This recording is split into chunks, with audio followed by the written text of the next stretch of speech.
Hello student, welcome to Jage classes.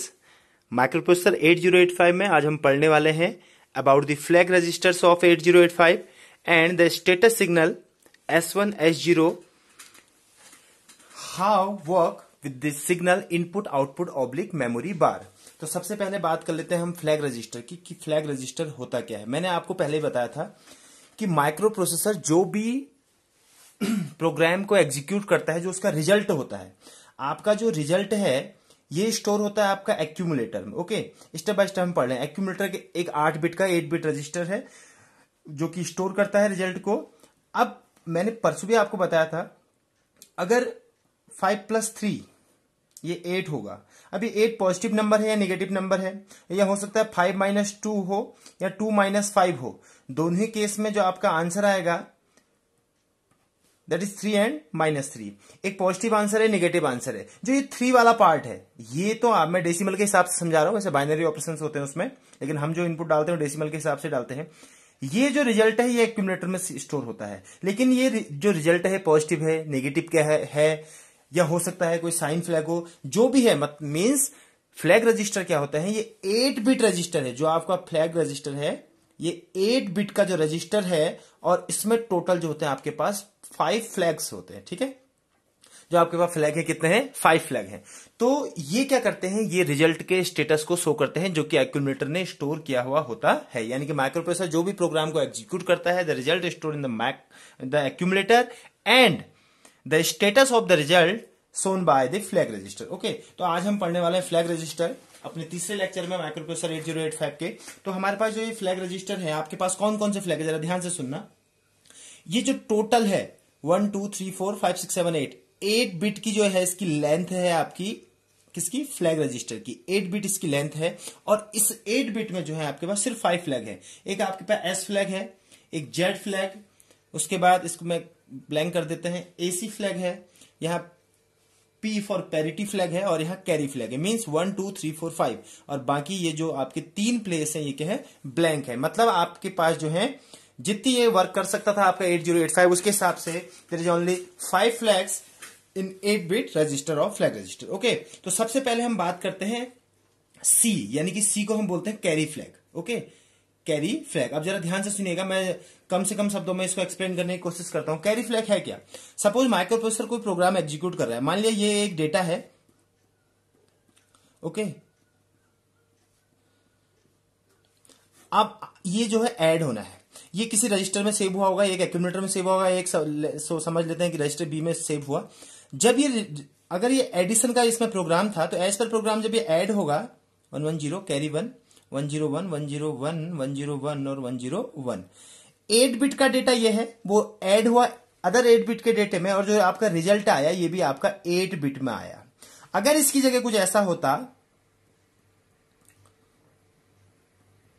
Okay, अब अगर ये एडिशन होता तो आप देखिए, इसको ऐड करिए आप, 110 कैरी 1 101 101 000 110, और यहां पर एक आई आपकी कैरी।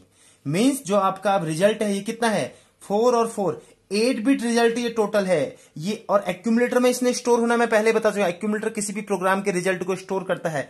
ये 8 बिट जो आपका रिजल्ट है ये तो एक्यूमुलेटर में सेव होगा, लेकिन रिजल्ट जब आप जो है 8 बिट में 8 बिट जोड़े तो हो सकता है 8 बिट आए, या हो सकता है आंसर में क्या आ जाए 9 बिट आ जाए, तो उस वक्त एक्यूमुलेटर में ये कैरी स्टोर नहीं होगी। तो ये कैरी जो है कौन दिखाएगा आपका, यानी कि जो कैरी आई है रिजल्ट में, कैरी जनरेट हुई है एडिशन या सब्सट्रैक्शन में, कैरी है बोरो आए हैं नहीं आए हैं, ये आपको बताएगा flag register, sorry carry flag बताएगा।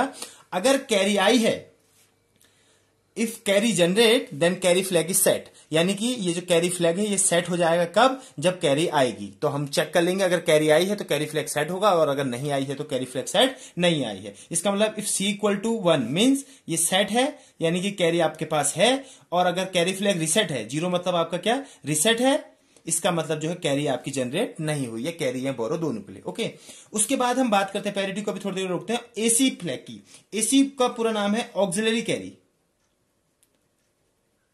Auxiliary carry flag. ओके, इसका ध्यान से सुनिएगा, जो एसी फ्लैग है ऑक्सिलरी कैरी फ्लैग है, इसका यूज कहां होता है? Used in BCD operation, BCD means binary coded decimal, used in BCD operation. Okay, BCD operation 4 bit करके एक पेयर बनते हैं, उस कोड को बोला जाता है बीसीडी। हम नंबर सिस्टम में आगे पढ़ेंगे, अगर डिजिटल इलेक्ट्रॉनिक्स में हम पढ़ेंगे उसको बीसीडी ऑपरेशन। तो ऑक्सिलरी कैरी फ्लैग का यूज सिर्फ कहां होता है? बीसीडी फ्लैग में। सिंपल वर्ड में बताता हूं, auxiliary carry is used in the BCD operation. और मीनिंग क्या है? कभी भी अगर आपने देखा ये नंबर था आपका, जरा ध्यान से देखिए, 4 बिट के ग्रुप को बोलते हैं निबल। कभी भी अगर चौथे बिट से कैरी 5 बिट में की, देखो 101 ऐड कर रहे हैं हम, 0 में 0 ऐड के 0, 1 ऐड करके जो आता है आपका बाइनरी में आता है 10। तो 0 यहां है, हासिल या कैरी जिसको बोलते हैं, कहां गई? आगे गई। अब 10 क्या 1, कभी भी अगर चौथे बिट से कैरी अगर 5वें बिट में जाएगी, या ये बोल सकते हैं कि लोअर निबल से हायर निबल में अगर आपकी कैरी जा रही है तो ऑक्सिलरी कैरी फ्लैग क्या होगा? सेट होगा, अदरवाइज नहीं होगा। मीनिंग अच्छे से समझिएगा। कभी भी अगर कैरी जो होती है 4th बिट से 5th बिट में ट्रांसमिट होती है, और ये भी बोल सकते हैं कि अगर कैरी कभी भी लोअर निबल से हायर निबल में जो है ट्रांसफर हो रही है तो ऑक्सिलरी कैरी फ्लैग सेट होगा, अदरवाइज रिसेट होगा। एसी अगर ये चीज हुआ तो सेट, नहीं हुआ तो रिसेट। जैसे पहले हमने पढ़ा कैरी, अगर कैरी आई तो सेट और नहीं आई तो रिसेट। इसके बाद हम पढ़ते हैं जेड। जेड का मतलब यहां पर है दोस्तों जीरो फ्लैग। जीरो फ्लैग का मतलब क्या है? अगर एक्यूमुलेटर की जो ये एक्यूमुलेटर है, एक्यूमुलेटर की अगर 8 के 8 बिटा आपकी क्या है? 0 है, यानी कि जो रिजल्ट है वो 0 है। अगर 0 आया तो ये सेट होगा, और नहीं आया तो मतलब रिसेट होगा। कभी कभी अगर कैरी फ्लैग अगर 1 है, इसका मतलब जो रिजल्ट है क्या है? 0 है, रिजल्ट इज 0, या all the bits of the accumulator will be 0। और अगर z इक्वल टू यानी कि ये जो फ्लैग है अगर इक्वल टू 0 होगा, मीन्स इसको बोलेंगे हम रिसेट स्टेट में होगा, तो रिजल्ट जो है 0 नहीं होगा। ओके, तो ये बात थी। अब बात करते हैं हम आपकी पैरिटी की, P for parity flag. Parity flag का मतलब जरा ध्यान से सुनिएगा। कभी अगर आपका ये जो रिजल्ट है एक्यूमुलेटर में स्टोर होता है, पैरिटी फ्लैग क्या दिखाता है? अगर आपके एक्यूमुलेटर में ये स्टोर हुआ है, ये 8 बिट कौन कौन सी समझ लेते हैं, 1 0 1 0 0 0 0 और 1। ओके, यहां पर है 1 फिर 0 फिर 1 0 1 2 3 4 5 6 7 8, ये 8 बिट का आपका रिजल्ट है। ये कहां स्टोर हुआ? आपका एक्यूमुलेटर में। अब इसमें नंबर ऑफ वंस काउंट करो, एक नंबर ऑफ वंस ये है, एक नंबर ऑफ वंस ये है, एक नंबर ऑफ वंस ये है। यानी कि यहां पर जो नंबर ऑफ वंस है, एक जो है वंस की, इनकी संख्या जो है नंबर ऑफ वंस है, ये कितना है? 3। 3 मीन्स कैसा नंबर है? ऑड नंबर है, विषम संख्या है। तो पैरिटी फ्लैग क्या करता है? ये रिजल्ट के एक्यूमुलेटर के जो नंबर ऑफ वंस हैं, अगर वो इवन है, अगर क्या है? इवन नंबर ऑफ वंस है, इवन नंबर ऑफ वंस, यानी कि जो 1 है इनकी संख्या सम है, तो ये पैरिटी फ्लैग आपका होगा सेट। और अगर ऑड है नंबर ऑफ वंस, तो ये हो जाएगा पैरिटी फ्लैग आपका हो जाएगा रिसेट। ओके, तो यानी कि अगर इसकी जगह अगर यहां पर 1 हो जाता सपोज, तो अब क्या है? नंबर ऑफ वंस कितने हो गए? अब इसको आप ऐसे समझिए, अगर मान लिया आपका एक्यूमुलेटर जो कि रिजल्ट स्टोर करता है, ये ए रजिस्टर या एक्यूमुलेटर है, इसमें जो आपकी 8 बिट स्टोर हुई है, सपोज ये थी 1 1 0 0 1 1 0 0, ये आपका कोई एक्यूमुलेटर में रिजल्ट स्टोर हुआ है। अब यहां पर नंबर ऑफ वंस कितना है? 1 2 3 4, यानी कि जो आपके पास है नंबर ऑफ जो आपके पास वंस है, नंबर ऑफ वंस है, ये कितना है? 4 है। यानी कि क्या है आपके पास? इवन नंबर है। इवन मतलब क्या है? आपके पास सम संख्या में मौजूद है। तो इसका मीनिंग क्या है? इसका मीनिंग क्या है? अगर नंबर ऑफ पैरिटी फ्लैग क्या दिखाता है? इवन नंबर ऑफ वंस होगा तो सेट होगा, ऑड नंबर ऑफ वंस होगा तो रिसेट होगा। मीनिंग क्या है? ये एक्यूमुलेटर में रिजल्ट स्टोर हुआ। अब आप ये रिजल्ट को किसी आउटपुट डिवाइस पर शो करना चाहते हैं। हो सकता है कि कभी जब डेटा ट्रांसमिट हो रहा है उस वक्त एरर आ जाए। अब भेजते वक्त मान लिया ये डेटा था, और मान लिया एरर के बाद कोई एक 1 जो है ये किसमें कन्वर्ट हो गया? आपका 0 में। तो वो वहां से चेक करेगा, जो आपकी इसमें तो इवन पैरिटी थी, और वहां जाके चेक किया तो वहां जाके जो नंबर ऑफ वंस होंगे 1 2 और कितने आएंगे? 3 आएंगे। मीन जो डेटा भेजते वक्त जो डेटा आया है, रिसीव हुआ है, वो क्या है? उसमें एरर है उसमें क्या है? गलतियां हैं। तो पैरिटी फ्लैग अगर, लेकिन अगर दो चीजें एक साथ चेंज हो जाए, अगर ये वाला 1 भी 0 बन जाए तो यहां पर भी सम ही रहेगा, यहां पर एक प्रॉब्लम सॉल्व नहीं होगी। इसके लिए हेमिंग कोड एक वर्ड होता है, हेमिंग कोड है। एरर डिटेक्शन और करेक्शन में हम इसको आगे जो है पढ़ेंगे। ओके, तो ये हमने पढ़ा carry flag, auxiliary carry, zero flag और पैरिटी फ्लैग। इसके बाद जो बचता है वो बचता है हमारा साइन फ्लैग। साइन फ्लैग क्या है? अब जब मैं आपको बता दूं, वैसे तो इसके 2-3 यूज हैं, लेकिन कभी भी अगर आपका जो रिजल्ट है ना, जो कभी भी आपका अगर रिजल्ट है, साइन फ्लैग की बात कर रहा हूं, एस फ्लैग से डिनोट करते हैं। अगर कभी भी आपका जो रिजल्ट है वो रेंज में आ रहा है +127, डेसिमल नंबर की बात कर रहा हूं, से -128 डेसिमल के बीच है। मीन्स क्या है? पहले बात कर लेते हैं।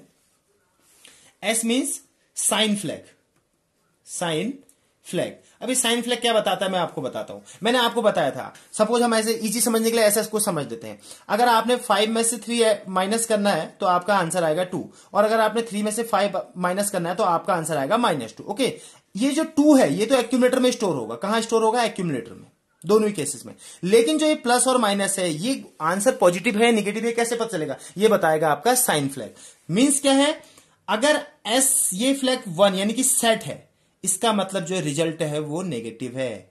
आपका जो रिजल्ट है वो क्या है? आपका नेगेटिव रिजल्ट है। और अगर साइन फ्लैग आपका रिसेट है तो इसका मतलब जो आपका रिजल्ट है ये कैसा है? पॉजिटिव है। ये फ्लैग रजिस्टर बहुत इंपॉर्टेंट क्वेश्चन है आपके डिप्लोमा और डिग्री जो बीटेक है इन एग्जाम्स के लिए, सेमेस्टर एग्जामिनेशन के लिए। और क्वेश्चन पूछता है explain the flag register of microprocessor 8085। तो ये आपके टोटल के टोटल 5 फ्लैग है। कैरी फ्लैग फिर से बता दूं, अगर रिजल्ट के फाइनल में कैरी या बोरो हासिल अगर आता है, कैरी आती है तो कैरी फ्लैग सेट, और नहीं आए तो reset. Auxiliary carry BCT operations में यूज होगा। और मीनिंग क्या है इसका? बीसीटी ऑपरेशन का, बीसीटी ऑपरेशन आपको पता होगा। मीनिंग क्या है कि अगर कभी भी चौथे बिट से कैरी 5वें बिट में गई, या लोअर निबल, 4 बिट के ग्रुप को बोलते हैं lower nibble, sorry lower nibble से कैरी हायर निबल में की तो ऑक्सिलरी कैरी फ्लैग सेट, और नहीं गई तो रिसेट। जीरो फ्लैग का मीन्स क्या है? कभी कोई आंसर किया, 5 में से 5 माइनस किया, तब भी एक्यूमुलेटर में कितना स्टोर होगा? 0। आपने माइक्रोप्रोसेसर को रिसेट मारा तब भी कितना आंसर स्टोर होगा? कोई हो सकता कोई प्रोसेस ही ना हुई हो तब भी, और जब रिसेट मारा तब भी एक्यूमुलेटर के क्या होगा? 0 पे जो होगा आपका सेट हो जाएगा। तो प्रोग्राम के बाद 0 आया है कि वैसे ही 0 है, यानी कि अगर आंसर 0 आया तो 0 फ्लैग क्या होगा? आपका सेट होगा, और अदरवाइज क्या होगा? रिसेट होगा। पैरिटी फ्लैग जो रिजल्ट है एक्यूमुलेटर का, यानी कि रिजल्ट के वंश की संख्या दिखाता है। अगर रिजल्ट के वंश की संख्या सम है तो ये सेट होगा, और अगर सम मतलब इवन है तो ये सेट होगा, और ऑड यानी कि विषम है तो ये रिसेट होगा। इसके बाद साइन फ्लैग की बात करते हैं। और decimal number plus 127 decimal number से रेंज बता रहा हूं, से -128। अगर इस नंबर के बीच की बात करते हैं, इसकी 2 कंडीशन और हैं, उनकी ज्यादा जरूरत नहीं है। अगर रिजल्ट इसके बीच में है, और अगर आपका आंसर जो नेगेटिव आता है तो साइन फ्लैग सेट, और पॉजिटिव आता है तो कोई दिक्कत नहीं है, ये रिसेट रहेगा। ओके, तो ये थे, this is all about your flag of 8085। अब हम बात कर लेते हैं फटाफट से स्टेटस सिग्नल के बारे में। तो दोस्तों अब बात करते हैं स्टेटस सिग्नल के बारे में। S1 और S0 पिन नंबर 29 एंड 33, आपको मैंने उस वक्त बताया था कि इनकी डिटेल में आगे बताऊंगा करके। तो ये क्या है? कंबाइंड में काम करती हैं, अलग अलग काम नहीं करती हैं। मीनिंग क्या है? क्या हो सकता है? या तो दोनों ये पिन पे 0-0 हो सकता है, 0-1 हो सकता है, 1-0 और 1-1। इसके अलावा और कोई भी पॉसिबिलिटी हमारे पास नहीं है। अगर S1 और S0 इन दोनों पिन पे 0-0 होता है तो इसका मतलब है हॉल्ट। ये एक इंस्ट्रक्शन है, स्टॉप द प्रोग्राम। कोई भी प्रोग्राम जब होता है तो लास्ट में ये इंस्ट्रक्शन हॉल्ट मीन्स से स्टॉप द प्रोग्राम होता है। ओके, 0-1 पे जो होगा राइट ऑपरेशन होगा। राइट ऑपरेशन में फिर से बता देता हूं आपको। राइट मीन्स लिखना मतलब डेटा जब ट्रांसमिट होगा उसके लिए ये यूज होता है। माइक्रोप्रोसेसर जब किसी अदर डिवाइस को डेटा सेंड करेगा तो राइट ऑपरेशन के थ्रू करेगा। और 1-0 मतलब क्या होता है? रीड मीन्स क्या होगा? पढ़ना मतलब आप जब पढ़ोगे तो आपके पास नॉलेज आएगी। ऐसे माइक्रोप्रोसेसर रीड ऑपरेशन क्या होता है? डेटा उसके पास खुद आता है, रीड होता है। और 1-1 पे होता है ऑप कोड फैच। फैच करना मतलब उसकी मीनिंग फाइंड आउट करना कि करना क्या है। जैसे अभी इंस्ट्रक्शन होंगे, एक इंस्ट्रक्शन है, मान लेता हूं कोई इंस्ट्रक्शन में आपको ऐसे वगैरह बताता हूं। अगर किसी इंस्ट्रक्शन का मतलब है ऐड A, B, ये कोई इंस्ट्रक्शन है। ऐड मतलब जोड़ो, A, B मतलब जो B रजिस्टर में डेटा है उसको किसके साथ जोड़ो? A के साथ। तो ये वाला जो पार्ट है इसको बोलते हैं ऑप कोड। यहां तक ऑप कोड, ये ऑप कोड है। तो इसको फैच की इसकी मीनिंग क्या है? अगर इसकी जगह मूव होगा तो इसका मतलब डेटा कॉपी या स्टोर करना है। ओके, तो ये अभी बाद में बात करेंगे हम इंस्ट्रक्शन में, अभी सिर्फ इतना समझ लो ये होता है। अब ये जो S1 और S0 हैं, इनकी मीनिंग तो ये हो गई। इससे आपको ये वाली बड़ी वाली जो टेबल में बनाने जा रहा हूं ये बहुत ही इजी तरीके से समझ में आएगी, जरा ध्यान से सुनिएगा, ठीक है। अगर ये दोनों पिनें 0 होंगी, S1 और S0, क्या मीनिंग है इसका? मतलब हॉल्ट द प्रोग्राम, मतलब जो है प्रोग्राम जो हो गया आपका स्टॉप कर रहा है, फाइनल हो रहा है, तो कंप्लीट हो रहा है। तो उस वक्त इनपुट आउटपुट मेमोरी बार कुछ भी हो कोई फर्क नहीं पड़ता। ट्राई स्टेट इसको जेड बोल देते हैं, इससे कोई फर्क आपका पड़ता नहीं है। ऑपरेशन जो होने वाले हैं मैं उसको यहां लिखूंगा। अब क्या हो सकता है, जरा ध्यान से सुनिएगा। इनपुट आउटपुट ऑब्लिक मेमोरी बार, ये क्या हो सकता है आपका? 0 हो सकता है। अगर इनपुट आउटपुट, अब देखिए यहां समझिए, यहां पर ये जो पिन है आपकी input output oblique memory bar, I think pin number मेरे ख्याल से 34 हो गया, 36 होगी, चेक कर लीजिएगा। पिन डायग्राम पहले एक्सप्लेन कर चुका हूं। ये पिन डबल काम करिए। कैसे? इनपुट आउटपुट ऑब्लिक मेमोरी बार, जिसके ऊपर बार होता है ये वाला काम होता है 0 पर, और जिसके ऊपर बार नहीं होता ये वाला काम होता है 1 पर। ओके, यानी कि अगर इनपुट आउटपुट ऑब्लिक मेमोरी बार एक ही पिन है, अगर ये पिन 1 होगी, 1 मतलब इनपुट आउटपुट ऑपरेशन होंगे। कैसे ऑपरेशन होंगे? इनपुट आउटपुट जो होंगे आपके ऑपरेशन होंगे। ओके, और अगर ये पिन की जगह 0 आया तो आपकी कौन से जो आपका प्रोसेसर है सीपीयू है कहां से ऑपरेशन करेगा? ये करेगा मेमोरी ऑपरेशन, मतलब जो भी डेटा लेगा या देगा क्या होगा? मेमोरी आपके ऑपरेशन होंगे। ओके, अब जरा ध्यान से सुनिए, इनपुट आउटपुट ऑब्लिक मेमोरी बार क्या हो सकती है आपकी? 0 हो सकती है। उस वक्त ये तो क्या हो सकते हैं? उस वक्त जो है ये दोनों 0 0 तो खैर बात कर देते हैं, या तो ये 0 और 1 हो सकते हैं। 0 और 1 इन S1 और S0 0 1 होगा तो ये राइट ऑपरेशन होगा, राइट तो होगा। ओके, लेकिन उस वक्त क्या है? ये इनपुट आउटपुट मेमोरी बार क्या है? 0। ये अगर 0 है तो क्या है? मेमोरी, यानी कि कौन सा ऑपरेशन होगा आपका? Memory write. मीनिंग क्या है इसका? इसका मीनिंग ये है कि जो डेटा ट्रांसफर होगा किसको होगा? मेमोरी को होगा। जरा ध्यान से सुनेगा। उसके बाद क्या है आपका? अगर मैं इसको 1 कर दूं, इनपुट आउटपुट मेमोरी बार को 1 कर दूं, 1 करते ही कहां ये होगा, और ये ऐसे ही रहेगा, ये राइट करेगा। अब ये 1 करते ही क्या होगा? Input output right. तो यहां पर आपका क्या होगा? आपका इनपुट आउटपुट डिवाइस में जो आपका राइट। अब जरा ध्यान से सुनिएगा, उसके बाद क्या हो सकता है? 0 और 1 का क्या हो गया? तो S1 और S0 0 0 पर हॉल्ट है, इसको तो बात ही करते हैं। ये तो 0 1 हो सकता है, या क्या हो सकते हैं? 1 0 हो सकते हैं। ये क्या हो सकता है? 1 0 क्या S1 है। अगर ये 0 होगा, फिर से 0 मतलब ये वाला सिग्नल 0 है, 0 मतलब बार वाला काम मेमोरी करेगा, और 1 0 क्या करता है? रीड के लिए ऑपरेशन है। तो यहां पर जो होगा आपका मेमोरी रीड होगी, यानी कि मेमोरी से डेटा आएगा जाएगा, और अगर ये 1 हो गया तो इनपुट आउटपुट से डेटा आएगा जाएगा। इनपुट आउटपुट जो होगा आपका रीड होगा। क्लियर हो गया? इतनी बात समझ में आती है। उसके बाद फिर से आपको बताता हूं, इसके अलावा ये S1 और S0 क्या हो सकता है? 1 1 हो सकता है। उस वक्त ये हो सकता है ये सिग्नल 0 हो, या हो सकता है ये सिग्नल क्या हो आपका? 1 हो। तो इस वक्त क्या होगा? मैं पहले बता चुका हूं आपको कि 1 1 में क्या होता है? ऑपकोड फैच होता है। तो जब मेमोरी ये भी 0 होगा तो यहां पर जो होगा आपका opcode fetch. Okay, opcode fetch होगा, और जब तीनों ही ये 1 1 हो जाएंगे, ये यूनिक कंडीशन है। यहां पर जो होगा आपका इंटरप्ट एक्नॉलेजमेंट होगा, इंटरप्ट एक्नॉलेजमेंट। तो ये था आपका स्टेटस। फिर से बता देता हूं आपको, सिर्फ क्या याद रखना है? S1 और S0 ये कंबाइंड में काम करते हैं। 0 0 होता है, 0 1 होता है, 1 0 और 1 1 हो सकता है। जरा ध्यान से सुनना, ये शॉर्ट फॉर्म में बताने जा रहा हूं। 0 0 पर हॉल्ट है, हॉल्ट का मतलब होता है स्टॉप द प्रोग्राम, कोई मीनिंग नहीं है। तो उस वक्त आपका जो मेमोरी वाला सिग्नल है, मेमोरी वाला कौन सा? इनपुट आउटपुट मेमोरी, एक ही सिग्नल है। ये वाला जो सिग्नल है इनपुट आउटपुट ऑब्लिक मेमोरी बार, ये कुछ भी हो, ट्राई स्टेट में जाएगा, कुछ भी हो, कोई फर्क नहीं पड़ता, हॉल्ट होगा। 0 1 पे क्या होना है? 0 1 पे आपका राइट ऑपरेशन होना है। जरा ध्यान से, राइट ऑपरेशन होना है। अगर यहां पर 0 कर देंगे तो मेमोरी राइट होगा, और अगर 1 कर देंगे तो इनपुट आउटपुट राइट होगा, और राइट। ओके, और 1 0 पर क्या होना है? आपका रीड ऑपरेशन होना है। तो अगर इसको 0 कर देंगे तो मेमोरी रीड होगी, और अगर 1 कर देंगे तो इनपुट आउटपुट रीड हो जाएंगे।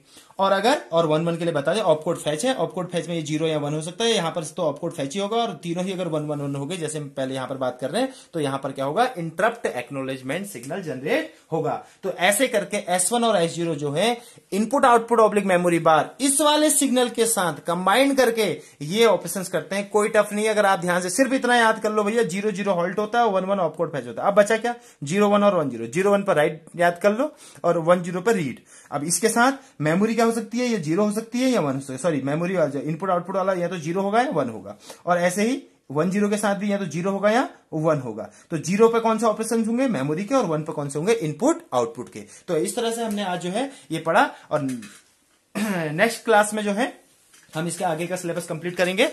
तो प्लीज जो है वीडियो को लाइक कीजिएगा, शेयर कीजिए, सब्सक्राइब कीजिए, ताकि आपके आने वाले सेमेस्टर एग्जामिनेशन में आप ज्यादा से ज्यादा फायदा उठा सकें। और मेरी पूरी कोशिश ये रहती है कि कम से कम शब्दों में मैक्सिमम जो मैं आपको एक्सप्लेन करूं, और टॉपिक वाइज जिस हिसाब से एग्जाम में क्वेश्चन आते हैं उस हिसाब से आपको पढ़ाया जा रहा है। और ये भी ध्यान में रखा जा रहा है कि आपका जो है सिलेबस जो है कहीं कोई टॉपिक जो है आपका छूट न जाए। तो please like, share and subscribe this video, and thank you very much.